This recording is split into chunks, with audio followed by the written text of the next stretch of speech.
Hey guys, welcome back to my channel. For today's video, I will be doing a spin on a video that I saw many commentary channels make outside of K-pop, and that's trends we should leave in a certain year. In this case, obviously 2020. Also, happy early new year, because this is the last video of 2020 that I'll be uploading on my channel, and the next time we will already be in 2021, which is mental, but I think we are all ready for it. Anyways, since we talk about K-pop here, we will be discussing some trends inside this beautiful but also hella messy industry we are all obsessed with that I absolutely do not want to see in 2021, or I'm going to be annoyed. Without any more rambling, let's get into 9 trends I prepared for you. If you get offended quickly, well, see ya in New Year!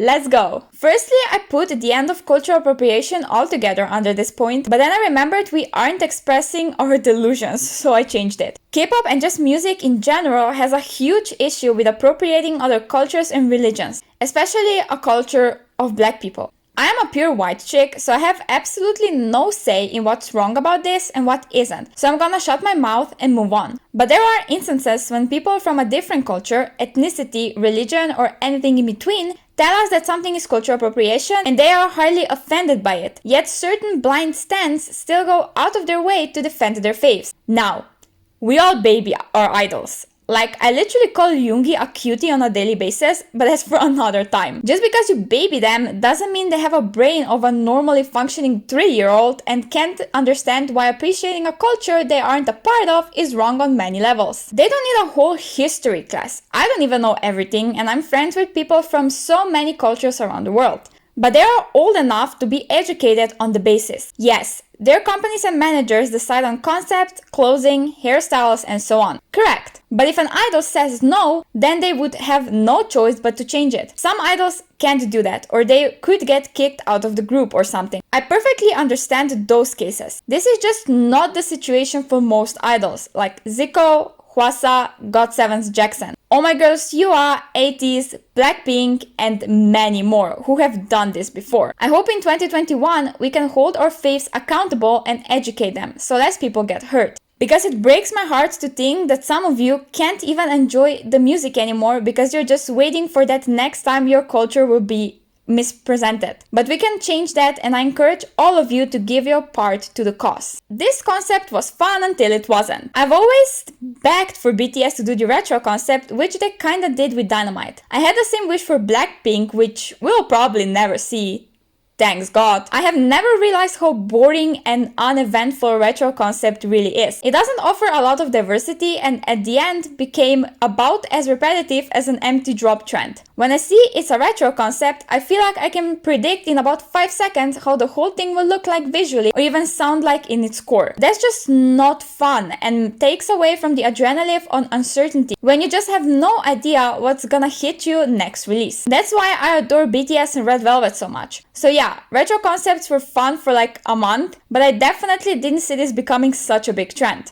Not at all. I for sure see the appeal and emotional value this concept has for many people since it's a throwback to good old times, but I guess it's just not for me and not my sound. Also, visually, retro concepts aren't my favorite either. I wish this was a given, but who am I even kidding? We will always have stans who absolutely overstep every single boundary there is. Let's leave Sesang fans out of this for a bit, because we all know who they are. They are their own species that nobody fully figured out yet, and they are kind of scary sometimes. So let's move on to people hiding behind their Twitter icons, thinking they are Namjoon's wife or Jungkook's mother. Well, hate to break it to you, but you're not, and you will never be, most likely, unless a miracle happens. We don't know these idols personally. We only know what they allow us to know. Everything we know could only be an illusion. Our own perception of them. The idolized version, if you will. I absolutely adore so many idols out there and would give everything to be able to give them a hug and thank them for their amazing music. That got me through so much. Am I going to go tell Jungkook how many tattoos he can have to look attractive or stalk him at his dorms to achieve that? Hell no. They are their own people, grown up adult. I bet they can manage their lives by themselves enough to be able to pick a hairstyle or the color of their shirt. They don't need your help. They don't don't need us holding their hands through life. As soon as we all accept this, the world will be a much better and brighter place. Let me put this into perspective for you. Think about one very popular song that you absolutely despise. You can think of a few, right? Now, were they in top 10 of Billboard Hot 100?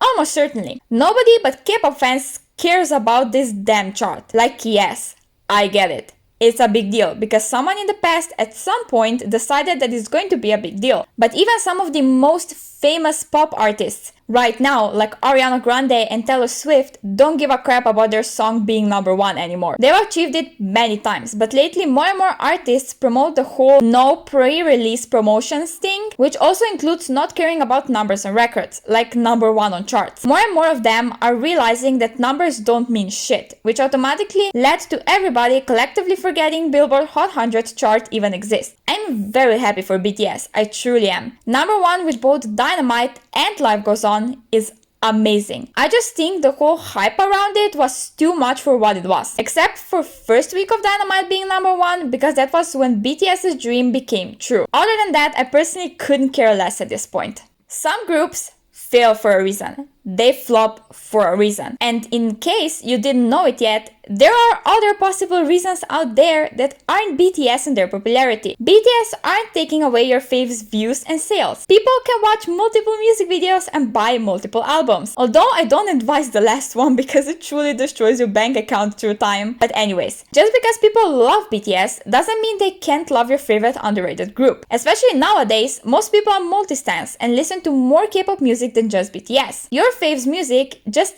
isn't good enough to hold up in the market. It's as simple as that. Okay, it's obviously more complicated, but mostly that's it. Some groups just aren't meant to get big, and that's okay. It takes so many points to click in the exact right time, which happens to only a few lucky ones. BTS just happens to be one of them, so leave them alone for good. Members of these two groups barely looked at each other throughout their whole existence, yet we don't only have insane ships like Liz Cook, but also constant fan wars between the two fandoms. I am personally both a Blink and an ARMY, as you guys probably know by this point. Yet I constantly get questions about which group I prefer. Why, if I would ever drop the other group, essays on why I shouldn't stand one of the groups, just a bunch of things like that. It's stupid and nothing but stupid. I'm sorry, but it's true. I can stand both groups, and I do. This will never change. Pinning the two fandoms and groups against each other 24/7 doesn't bring anyone anything good. It's just portraying us in a very bad, pathetic, and childish light. No wonder people think K-pop fans are nuts. Some of you all really are. If you've been in this hole called K-pop for more than 5 minutes, you definitely know what I'm talking about. Female idols have it way worse than male idols ever will. I'm not saying that male idols aren't being poorly managed, held back, treated like garbage. Of course they are, because some companies are horrible to all of their groups or even specifically male ones. But for the most part, female idols and girl groups will get the worst end of it. Not to be that annoying person, but look at YG. Their boy groups get up to 3 comebacks a year, an album with each release, and so on. For example, Treasure. But then you have Blackpink, who had to wait 4 years for their first full album and barely have 1 comeback per year, if we exclude 2020 obviously. Also, when it comes to the criticism from the public, especially K-netizens, female idols get it 1,000 times worse. It seems like male idols can do about everything, and people will find excuses for them, while female idols only look at someone in not such a happy way as they are supposed to, and they are already flooded with all kinds of names and hate. Like for example in Jennie's case, which we all know about. It's just ridiculous and such a huge problem in this industry. I hope in 2021 we can all together work towards fixing it.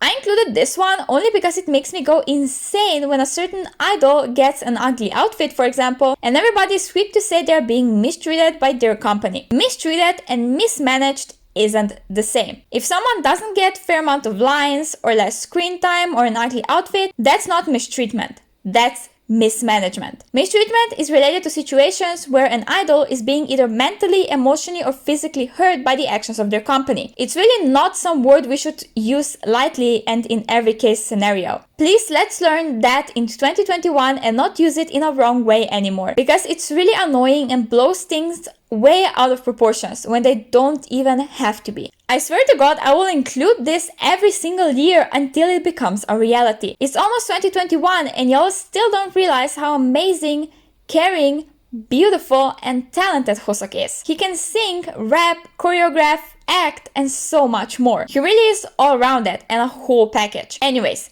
that's all I have for today's video, and if you enjoyed it, please consider giving it a thumbs up because it helps to support my channel. Comment down below your thoughts and subscribe for more K-pop content twice a week. Oh, and I also have a second channel which I don't even know what I will do with it at this point, but still subscribe, I guess. Link along with all of my social media is in the description. I'll see you again very soon. Bye bye, I love you all so much. Didn't wanna be a princess, I'm priceless.